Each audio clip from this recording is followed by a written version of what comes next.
उसको उल्टा लटका देता था नंगी करके और बहनों से पिटवाता था डंडा से। जिगर मुरादाबादी ने जमाने पहले एक शेर लिखा था, ये इश्क नहीं आसान, बस इतना समझ लीजिए, एक आग का दरिया है और डूब कर जाना है। हालांकि शायर ने जिस वक्त अपना यह ख्याल शेर में जिस वजह से ढाला था, उस समय उनका मकसद कुछ और था। उन्होंने उस वक्त ये लाइन उन आशिकों के दर्द का ख्याल करते हुए लिखी थी जिनके लिए इश्क करना किसी चुनौती से कम नहीं होती थी। मगर आज के इस दौर में इसी शेर के मायने बदल गए हैं। कम से कम वाराणसी की अंजू पांडे तस्वीर में जो चेहरा दिख रहा है, उससे भी ज्यादा दर्दनाक उस चेहरे के पीछे छुपा उसका दर्द है। ये ऐसा दर्द है जिसे सुनने वाला भी तड़प उठता है। इससे पहले इस चेहरे पर उतर आई दर्द की झुर्रियों की दास्तां हम आपको बताएं। सबसे पहले तो इस मासूम की दर्दनाक गुहार के शब्दों पर गौर करना बेहद जरूरी है। ये अंजू पांडे हैं। अंजू पांडे ने अपने घर वालों की मर्जी के खिलाफ अपनी मनमर्जी से अपनी पसंद के लड़के को अपना जीवन साथी बनाया था। मगर आज उसी अंजू की ये गुहार उन तमाम लड़कियों के लिए है जो अपने घर वालों की मर्जी के खिलाफ जाकर अपने जीवन के सपने देखती हैं और अपना सपनों का संसार बसाने के लिए घर से निकल पड़ती हैं। अंजू का कहना है, कोई भी अपने माँ बाप का कहना मत टालना, कभी लव मैरिज मत करना, क्योंकि लव मैरिज से बड़ा पाप कोई नहीं है। उसे गर्म सलाखों से दागा, उसे उल्टा लटका कर पीटा। जब भूख लगी तो खाने को इंसानी गंदगी परोस दी, जब प्यास लगी तो पेशाब पिला दिया। ये सब कुछ इसलिए किया जा रहा था ताकि अंजू किसी तरह मौत की आगोश में चली जाए। किस्मत से अंजू ने जिंदगी की डोर को मजबूती से पकड़े रखा और किसी तरह उन जालिमों के चंगुल से निकल भागी और अब अपने मायके में बैठी इंसाफ की तरफ टकटकी लगाए देख रही है। आखिर अंजू को ये कहने की नौबत क्यों आई? ऐसा अंजू के साथ क्या हुआ जिसने उस लड़की को प्यार जैसे पाक शब्द के साथ नफरत करने को मजबूर कर दिया? तो इसकी एक लंबी और दर्दनाक दास्तां है। अंजू की जो हालत आप इस वक्त देख रहे हैं, अंजू हमेशा से ऐसी नहीं थी। उसकी पुरानी तस्वीरें देखकर किसी को भी यकीन नहीं होगा कि ये बेबस और बेचारी सी दिखने वाली अंजू भी कभी बाकी लड़कियों की ही तरह हंसती खेलती और अपनी जिंदगी में चांद सितारों को अपने दामन में समेटने का न सिर्फ सपना देखती थी, बल्कि जमाने भर की खुशियों को अपने कदमों में बिछाने का मादा भी रखती थी। लेकिन वक्त का सितम देखिए, सब कुछ कर सकने में सक्षम ये अंजू आज बेबस और लाचार है। इस बेहद खूबसूरत सी दिखने वाली अंजू की जिंदगी उस वक्त नर्क बन गई जब उसने अपने घर वालों की मर्जी के खिलाफ अपनी मर्जी के लड़के से शादी करने का इरादा किया था। उसकी शादी से पहले की तस्वीर और शादी के बाद की हालत को देखकर कोई भी इस बात का अंदाजा लगा सकता है कि इस मासूम ने जमाने भर के जुल्म सहे हैं।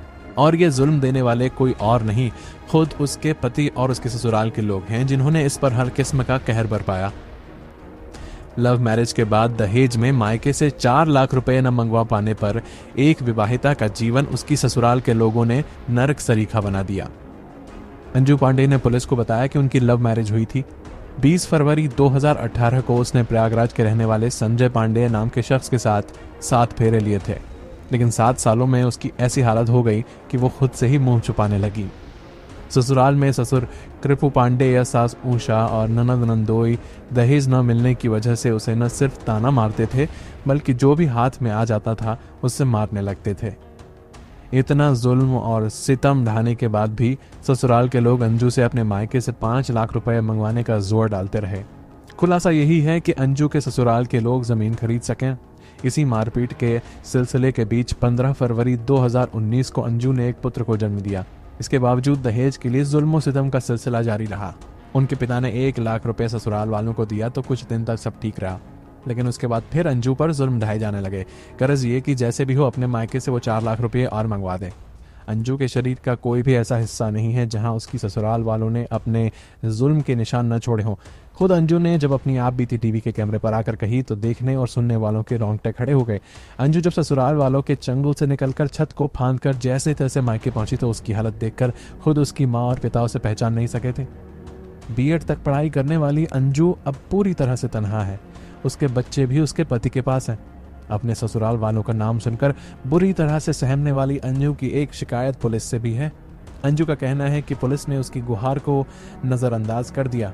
हालांकि ससुराल से भागकर अंजू जब अपने मायके पहुंची तब उसने पुलिस कमिश्नर से मिलकर अपनी गुहार सुनाई।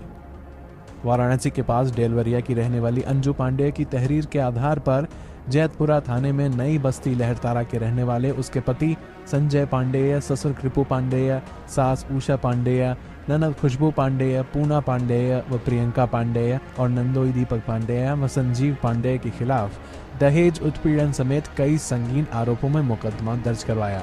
इतना ही नहीं, अंजू को अब ये कहने में जरा भी हिचक नहीं होती कि उसके ससुराल वालों का वही हाल होना चाहिए जो उन सब ने मिलकर उसका हाल किया है। उन्हें भी वैसे ही तड़पाया जाए, उन्हें भी वैसे ही मारा जाए और उन्हें भी गर्म सलाखों से दागा जाए।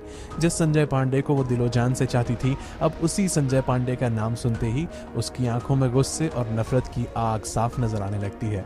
कई महीनों तक अस्पताल में अपना इलाज करवाने के बाद अब अंजू की बस एक ही चाहत है। 26 साल की हो चुकी अंजू के लिए ये जिंदगी करीब करीब नर्क बन चुकी है।